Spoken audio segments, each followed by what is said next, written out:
कि आप अगर रियल में नॉलेजेबल हैं, अगर आप सच में समझदार हैं, तो आप वो करिए जो एक लार्जर पर्सपेक्टिव पे अच्छा प्रभाव डाले।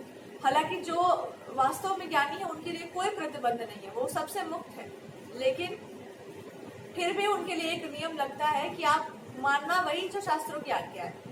क्योंकि होगा ये ना कि वैसे तो उनके लिए कुछ भी मानना बहुत जरूरी नहीं है, लेकिन एक लार्जर पर्सपेक्टिव में लोग जब आपको देखें तो वो क्या फॉलो करें। और कोई भी व्यक्ति ये मान के चलता है कि हमारे ऊपर एक जिम्मेदारी है, हम कुछ भी बकवास नहीं कर सकते। दूसरा वैसे जहाँ पर ये भी आ रहा है कभी कभी कुछ नियमों को तोड़ा जाता है, कुछ पुरानी चीजों को तोड़ा जाता है। क्यों? क्योंकि जैसे उनको बनाया गया था वो वैसे पालन में नहीं आ रही है, उनके बीच में करप्शन आ गया, उनके बीच में कुछ और आ गया, तो उस करप्शन को हटाया जाता है। नियम वो ही रहते हैं, उसमें जो लग गया ना कचरा उसको हटाते हैं। जैसे मान लो कि नियम तो पहले से ही था कि हस्बैंड वाइफ जो है अपना गृहस्थी चला रहे तो पत्नियों को समर्पित होना चाहिए, ये बात पहले से था। बट अब जब जिसका जॉब स्टार्ट हो गया या जो लोग इंडिपेंडेंट है या जो वर्क करते हैं कहीं पर भी, उसको आप कहोगे झुकने के लिए तो नहीं झुकेगी, क्योंकि उसको भी पता है कि उसका पोटेंशियल क्या है, उसका भी अपना एक राइट है, उसका भी अपना एक बोलने का तरीका है, उसका भी अपना एक थॉट प्रोसेस है, एक्सपीरियंस ऑफ लाइफ है। क्लैश तो होगा। तो यहाँ से ये दिमाग में आ जाता है कि हम लड़कियों को क्यों इतना फ्रीडम दिया, हम क्यों उनको इतना आगे बढ़ाए, जब अंत में यही होगा कि वो लोग या तो रिलीजन की बात नहीं मानेंगी या फिर अपना मनमानी करेंगी। तो जहां तक हम मैसेज को सही से चैनल कर पा रहे हैं, इसका मतलब ये है कि अगर वो लड़की सच में जानेगी ना कि वो कौन है, उसका अपना स्वरूप क्या है, तो वही काम करेगी। क्योंकि वो ये समझ चाहिए कि मेरा सोच अलग है और हम उसकी माँ नहीं है कि हम उसको करेक्ट करेंगे, तुम ये मान लो तुम वो मान लो। जैसे तुम स्वतंत्र हो वैसे वो भी स्वतंत्र है, तो तुम उसके ऊपर राज नहीं कर सकते इस बात को बोलकर कि मैं इंडिपेंडेंट हूँ या मेरे पास बहुत कुछ है, उसके पास भी बहुत कुछ है, वो क्यों मानो तुम्हारा बात। सो आप अगर इंटेलिजेंट है, आपके अंदर पोटेंशियल है, तो आप इसका हथियार नहीं बना सकते। एजुकेशन कभी हथियार नहीं था किसी इंसान के विरुद्ध। एजुकेशन तो था कि आप गलत चीज को समझ सके और उसके ऊपर उठ सके, लॉ एंड ऑर्डर को स्टैब्लिश कर सके और अपने लाइफ को आगे बढ़ा सके। किसी के ऊपर शासन करने का अधिकार या किसी के ऊपर डोमिनेशन तब आता है ना जब आदमी अंदर से खोखला होता है, जब वो खुद को नहीं जानता है। तो लड़कियों के साथ अगर ऐसा कुछ है, तो अगर वो स्पिरिचुअलिटी को या अपने आप को जानने का प्रयास करे या अपने रास्ते को सच में जानने का प्रयास करे, तो उनके पास इतना फालतू का टाइम होगा ही नहीं जाके वो लड़ने जाएंगी। उनको पता होगा कैसा स्पाउस चाहिए, कहाँ जाना है, क्या करना है, दे विल नो। और यूजुअली ऐसा होता है, अगर आप बहुत सेंसिटिव है, कुछ लड़कियां ऐसी होती हैं कि जिनको पता चल जाता है भाई कि ये धोखा दे रहा है, कोई पक्का आपको धोखा देगा, और फिर भी रिलेशनशिप में वो होती हैं। या कुछ औरतें ऐसी होती हैं जो जानती हैं लिटरली कि कब क्या करना चाहिए। हमारे यहाँ जो पुरानी जो लेडीज है वो सब जानती थी। इसी को कहते हैं इंट्यूशन। जब आप सच में अपने स्त्री के तत्व में होते हैं, जब फेमिनिन एनर्जी आपकी बहुत एक्टिव होती है, तो आप जान लेते हैं चीजों को, आप सेंस कर लेते हैं चीजों को। लेकिन वही मैस्कुलिन एनर्जी बहुत हो गया आपके, मतलब एकदम मैस्कुलिन अप्रोच आ गया कि हम सब कुछ करके दिखाऊंगी, मैं ये हूँ, मैं वो हूँ, तो आपका इंट्यूशन या तेल बचना, आपका दिमाग काम करता है, फिर आप चलेंगे साइंटिफिक अप्रोच की तरफ, फिर आप हर चीज को काटेंगे छाटेंगे। सो वो भी सही है, वो गलत नहीं है। अंडरस्टैंडिंग लॉजिक का रास्ता कभी गलत नहीं होता है, पर रास्ते दो हैं, सिर्फ वो एक रास्ता नहीं है, रास्ता दूसरा भी है। सो दोनों को समझ के चलना चाहिए। अगर आपको एक रास्ता लग रहा है कि बहुत ज्यादा ये काम नहीं कर रहा है मेरे लिए, तो देखो दूसरे रास्ते पर जाकर देखो, डिवोशन का अप्रोच लेके देखो। और डिवोशन ऐसा देखा देखी में नहीं होता। ईमानदारी से पूछो अपने आप से कि क्या है जो हमको झुकने नहीं देता है। दो आंसर मिलेंगे आपको, या तो आप इंडिपेंडेंट हो तो अब मैं भी अर्न कर सकती हूँ, मैं तुम्हारे सामने क्यों कॉम्प्रोमाइज करूँ, और दूसरा आंसर ये आया कि मुझको जरूरत नहीं है। जरूरत नहीं है तब तो सच में कुछ नहीं कर सकते, और अगर जरूरत है और आप झुक नहीं पा रहे तो या तो वो रास्ता आपका नहीं है, आपकी आत्मा जानती है कि तुम्हारा रास्ता है ही नहीं, आप जिद पे अड़े हुए कि नहीं हम यही मेरा रास्ता है। अपना रास्ता बदलो, अपनी आत्मा की आवाज सुनो, अपने भीतर की आवाज सुनो। कैसे सुनेंगे? ध्यानस्थ होइए, मेडिटेशन और ये सब प्रैक्टिसेस को लाइफ में ले आओ। तो माता रानी आपको आज ये मैसेज के थ्रू बता रही है कि अगर सवाल पूछने हैं तो स्वयं से पूछो, और अगर दूसरों से पूछने तो उनकी बात को मानो। ये नहीं चलेगा कि हम उससे लड़ के पता करेंगे कि आपको कैसे पता है। लड़ के पता करेंगे तो वो इंसान आपको एक्सप्लेन तो कर देगा, उसके बाद वो खुद ही आपको छोड़ देगा, तुम्हारा कुछ नहीं कर सकते हम। क्योंकि इफ यू कैन नॉट, कोई भी चीज आपको पाना है तो आप या तो समर्पित होकर पा सकते हैं, या तो फिर आप तर्क वितर्क से पा सकते हैं। कभी कभी व्यक्ति दोनों से नहीं जानना चाहता, इसका मतलब है कि वो सच से भाग रहा है, बस कायरता आ गई है उसके अंदर।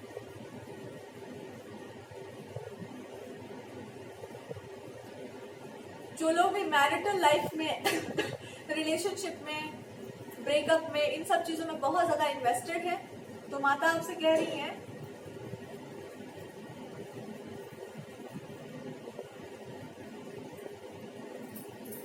कि जो तुमको उसमें दिखाई दे रहा है ना, वो तुम में भी है। तो या तो उस चीज के ऊपर उठ जाओ या तो उसका दमन कर दो। अगर उसमें अहंकार है तो तुम भी अपने अहंकार का दमन करो। अगर उसमें अच्छा अहंकार है तो उसके ऊपर उठो और तुम भी समझो कि हाँ, ये ईगो तो मेरे अंदर भी है, लेकिन इसका जरूरत है, इट्स नीडेड। अगर आप कुछ बन गए लाइफ में अच्छा, तो आपके अंदर प्राइड तो होगा ही, ऑब्वियस सी बात है। तो आप कहेंगे इसके अंदर का प्राइड हटा दो।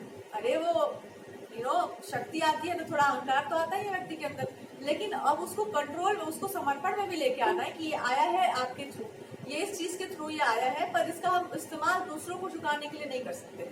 आप टैलेंटेड है तो क्या कह रहे हैं भैया, आप टैलेंटेड रहिए, आपसे जब कोई लगने आएगा तो अपना टैलेंट दिखाना, लेकिन पूरी दुनिया आपके टैलेंट के सामने झुक जाए ये जरूरी नहीं। अगर उसको लगता है कि हाँ आपका टैलेंट मेरे किसी काम का है, तो झुकने की क्या जरूरत है, वो तो उसका यूज करेगा ही जब टाइम आएगा तब।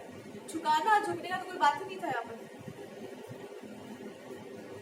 लेकिन अगर आप किसी ऐसे पर्सपेक्टिव को लेकर चल रहे हैं जो एक लार्जर पर्सपेक्टिव में, एक लार्जर वे में वो बहुत सही रहेगा, और कोई उसका विरोध कर रहा है, तो इंसान के पास उतना टाइम नहीं होता जाके एक्सप्लेन करे, फिर वहां पर वो अपना ईगो प्राइड दिखाता है। बट अगर सच में विरोध कर रहा है, तो अगर वो पर्सपेक्टिव अलग है बट बात वही बोल रहा है, तो आप उसके साथ कुछ नहीं कर सकते।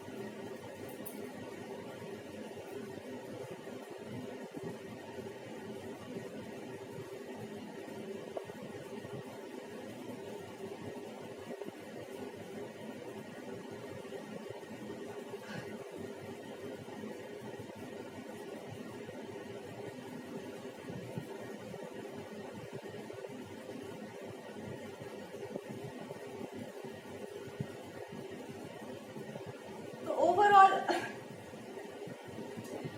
अगर आप किसी ब्रेकअप वाले में सीन में चल रहे हैं, नो कांटेक्ट में चल रहे हैं, तो वो कह रही है कि जैसे ही तुम खुद को एज इट इज प्रेजेंट करना सीख जाओगे, जैसे भी तुम हो, बिना किसी मास्क के, बिना किसी लाव लपेटा जिसको हम कहते हैं, और उसके बाद जब आप खुद को प्रेजेंट करेंगे ना एज इट इज, तो आप पाएंगे कि आप एक रत्न हो, एक मणि हो जो चमकता है, जब तो आंखें भी चमत्कृत हो जाती है, it shines so bright, it shines so beautiful.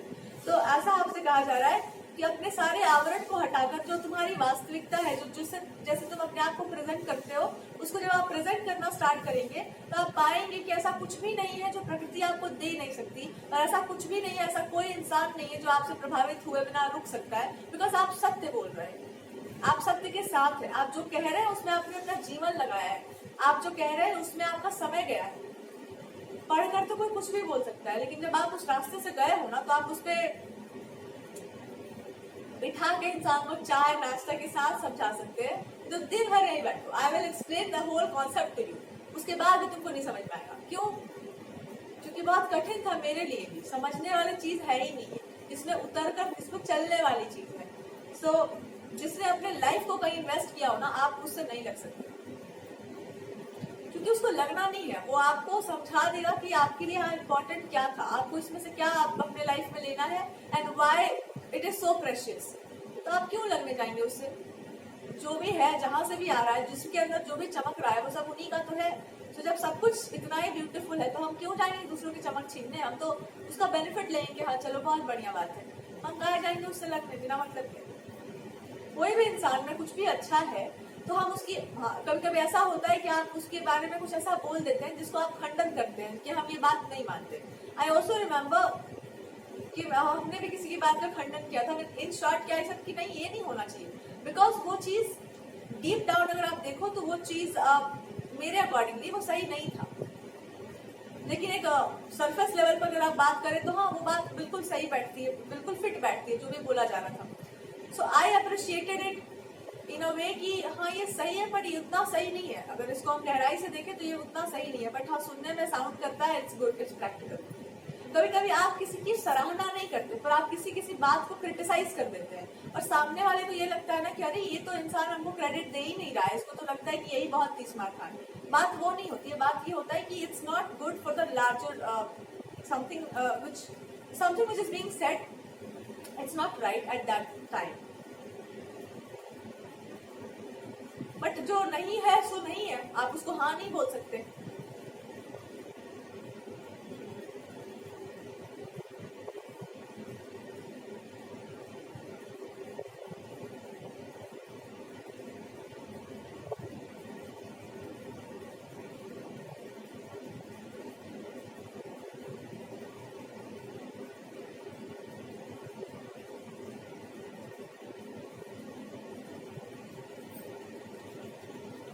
और गॉडेस का मैसेज है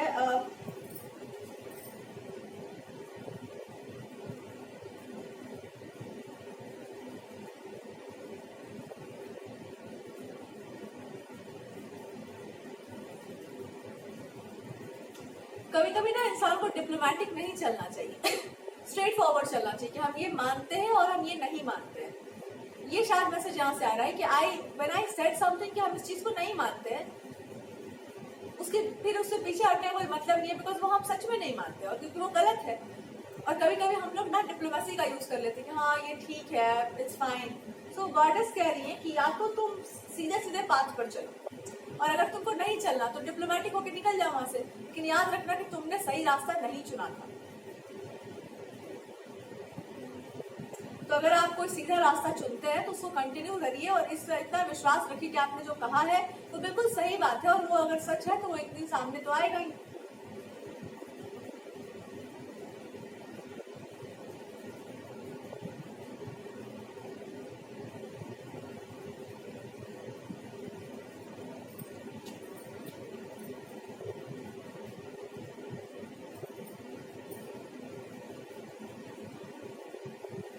गॉडेस आपसे कह रही है कोई चीज ऑलरेडी सार्थक हो चुकी है, कोई चीज में आपको जस्टिस मिल चुका है या कोई चीज ऑलरेडी वो सामने आ चुकी है। लेकिन अब आपको ये जान लेना चाहिए कि आप जो बोल रहे हैं अब वो नई बात है ना। मे बी जब वो बात बोली गई थी तब उस समय वही सत्य था उस इंसान का, मे बी, और उस इंसान ने सच को जानने का प्रयास नहीं किया। सो मे बी उस टाइम पर उस इंसान का वो ट्रुथ था, बट क्योंकि आपने ट्रुथ को जानने का प्रयास किया होगा किसी टाइम पर तो आपका ये ट्रुथ है। बट वो कह रही है कि आने वाले समय में किसी और का कोई और ट्रुथ भी हो सकता है, लेकिन वो आपके ट्रुथ के साथ कॉन्ट्रोडिक्ट नहीं करेगा। कहने का मतलब है कि सत्य के साथ नहीं लगता। सत्य और झूठ की लड़ाई होती है ना, सत्य की लड़ाई नहीं होती। तो अगर कोई और भी इंसान कल को आकर कोई सच्ची बात बोलता है तो उससे आपका क्लैश नहीं होगा, क्योंकि सत्य फिर आप समझ जाएंगे कि वो क्या बोल रहा है। लेकिन अगर कोई इंसान झूठा हो और वो किसी बात को काट रहा हो तो अगर वो चीज प्रूव हो जाती है, इसका मतलब ये हुआ कि लड़ाई दो अपोजिट चीजों में होती है। जब दो चीज सही होते हैं तो वहाँ लड़ाई नहीं होती, वहाँ आपसी एक सम्मान होता है। और ये आपके लाइफ के किसी सिचुएशन से आपको बता रही है कि अगर कोई चीज सच में सही है ना, तुमको लगने का कोई शौक नहीं होगा उस चीज से। तुम कुछ प्रॉब्लम्स को करेक्ट कर सकती हो या सकते हो, लेकिन आपको उससे लगना नहीं होगा, बिकॉज आपको पता है ये चीज सच्ची है। यही सच और झूठ की पहचान होती है कि वहाँ एक म्यूचुअल रिस्पेक्ट होता है कि हम जो हम है वो तुम ही हो। कहने का तरीका थोड़ा अलग है but we are the same. लेकिन जहाँ पर कंप्लीटली अपोजिट है कि नहीं ये चीज तो हो ही नहीं सकती, वहां मान लेना कि उस इंसान के पास परख भी नहीं है कि सच और झूठ क्या होता है, फिर वहां बोलने का कोई अर्थ नहीं बनता है।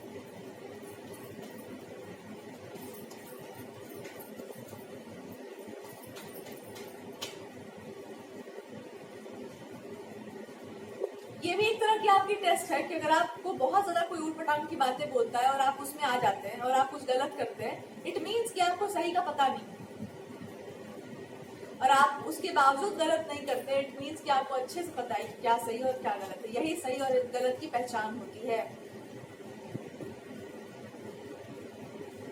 एक बात और बताई गई है, कभी कभी इंसान अपने मनी के लिए, अपने स्वार्थ के लिए और अपने आप को सही साबित करने के लिए बहुत सारी चीजें करता है अपने जिद में, अपने अहंकार में।